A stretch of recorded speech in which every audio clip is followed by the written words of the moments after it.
I'm Eve. Thanks for checking out my channel. Today I want to share with you how to achieve a flawless base using no foundation at all. Okay, so let me start off and admit that I don't own a single foundation right now. I've tried quite a few over the years, but I never really found anything that just didn't seem to look cakey on my skin or that I could really trust to hold up throughout the day. So, a couple things with this routine that I use every day is it's super sweat proof, it's super tear proof. I cry more than I should as a person, and my skin stays fine. And I get a ton of compliments all the time saying how flawless my skin looks.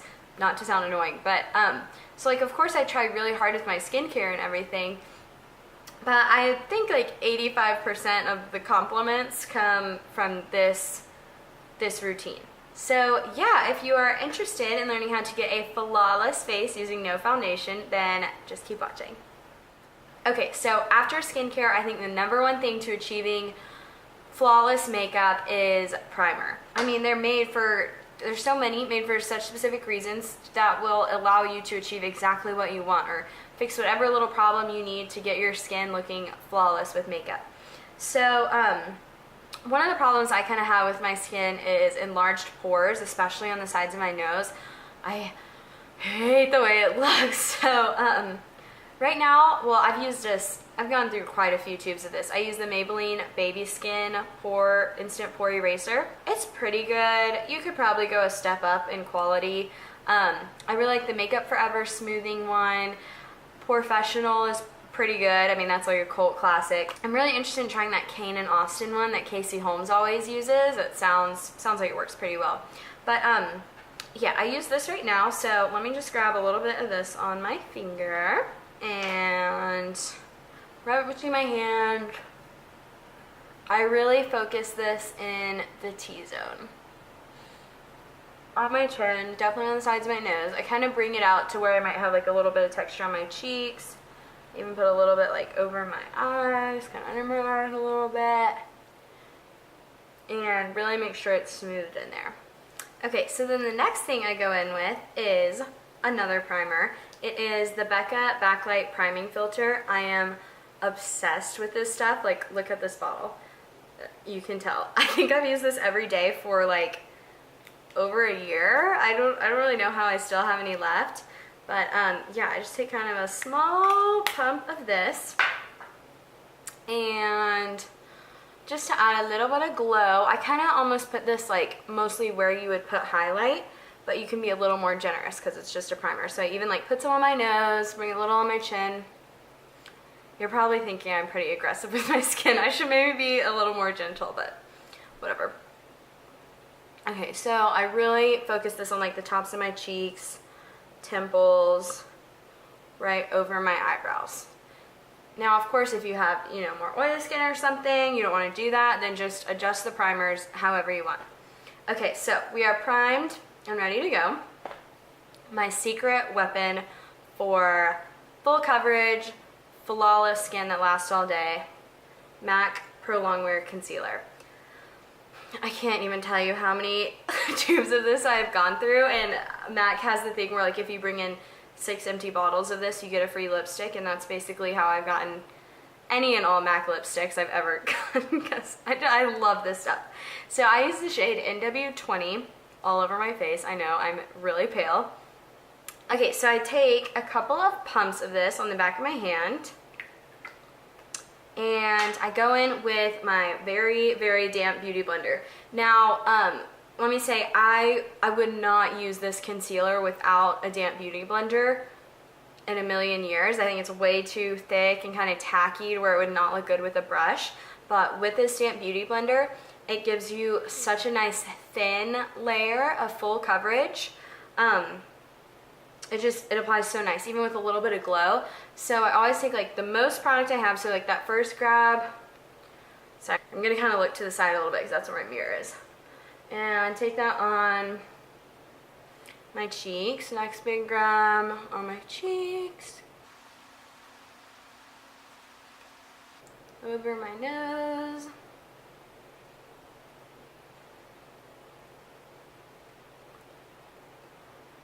I'll hit this under my eyes as well. Over my eyelids. That's another great thing about this routine is that you can kind of skip eyeshadow primer because this concealer is a really, really good primer. And make sure it's kind of down my neck. Now, whenever I feel like a little more coverage, I don't know, have some breakouts or whatever, I might grab like another small pump and just kind of keep this on my cheeks. So I'll just do that.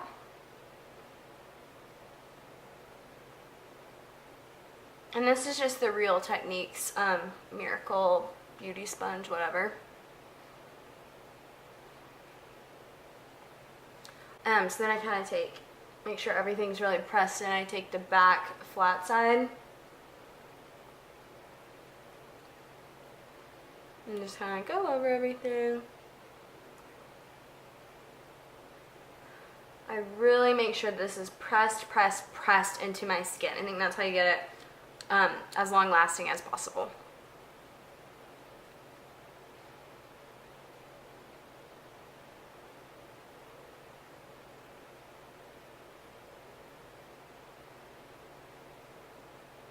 If I ever have anything I really want to cover up, I just kind of focus it on that spot. Like I have a little breakout on my chin right now, but whatever. Okay, so this looks pretty flawless. I hope it's translating on camera. It's a really nice layer. Let me throw my hair up real quick. Okay, had to get my hair out of my face. So the next thing I would do if I ever feel like my dark circles look really bad or I really need some more coverage is I would take the Tarte Shape Tape. I guess I'll just do it. I was thinking I would like limit the amount of makeup I use for the sake of this video, but and I don't really take this directly under my eye. I just kind of leave it right here. So I'm gonna blend that out.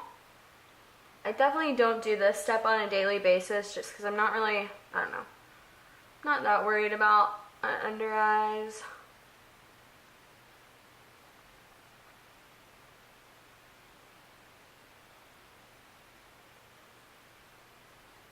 Okay, now I know that this eye looks kind of dark. I can see it in the viewfinder, but I think that's just because I'm in like the shadowy part of the blinds. But I promise I don't have like one random like super dark circle of lighting. It's just like hitting me from this side. Okay, so after that, I take a little bit of powder. So right now I'm just using the Coty Airspun. I don't really love the look of powder on my skin. I'm kind of interested in buying maybe like the Giorgio Armani Luminous Silk or like a powder that just gives a little bit of glow and is a little bit lighter. But this does the trick. So I grab a little bit on my brush, but I really tap this off to where it's like not visible product on the brush, like just the lightest little layer. And kind of start right on the sides of my nose. And then make sure I get along my cheeks so I can make sure that my bronzer and blush really blend out well. And I also get over my eyelids a little bit so that my eyeshadow can go on well.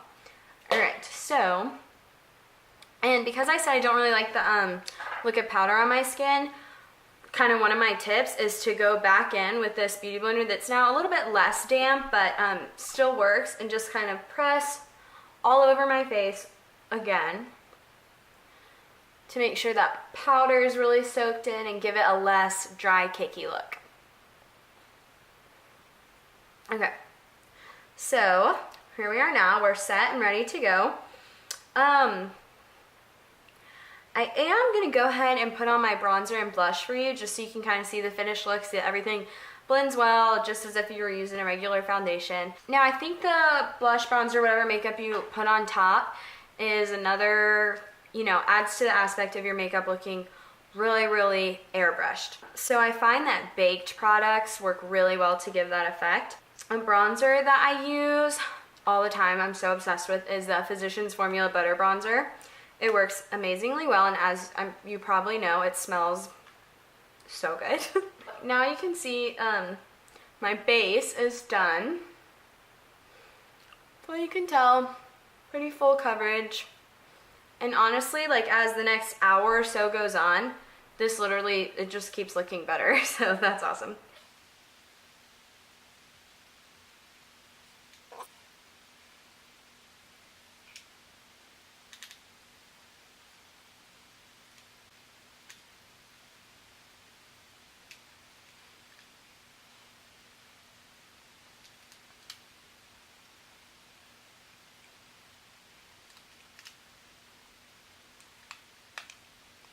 Okay. I'm not really worried about contouring or anything today, because to be honest with you,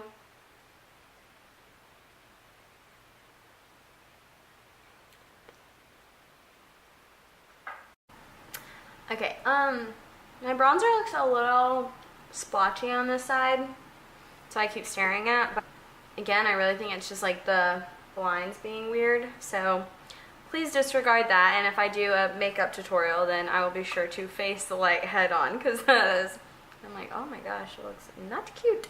Okay, favorite blush of all time, Milani Luminoso. I think this gives the most airbrushed, amazing finish to the skin. Taking this on a Morphe angled brush.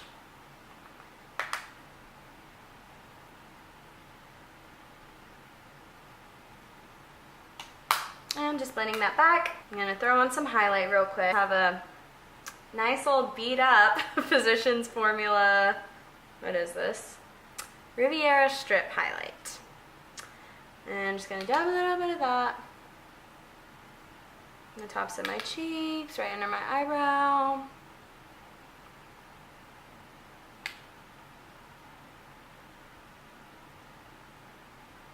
If you want to check out some of my favorite brushes that I use all the time, my most recent video is actually an ultimate brush collection. And a lot of them are drugstore or, you know, Real Techniques or affordable. Okay, so now I have all my face products on. And last but not least at all is this Beauty Blender. Again, I swear, this is, I know I said the concealer is my magic weapon. I think this is actually the most key thing. So I take this and just dab over everything again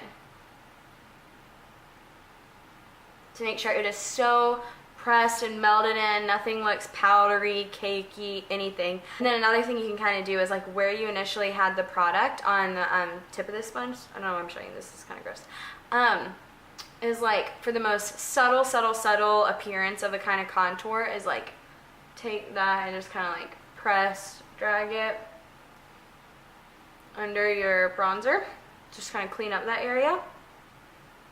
And then, yeah, there we go. Really hope everything translated well on camera. I haven't done my makeup or anything on camera yet. I know this side, just because of the lighting, looks a little blotchy. This side probably looks a little washed out because it's brighter over here. But yeah, I really hope you found this video helpful. If you did at all, then please give it a thumbs up. It would mean so very much to me. And yeah, leave me a comment please if you try this out.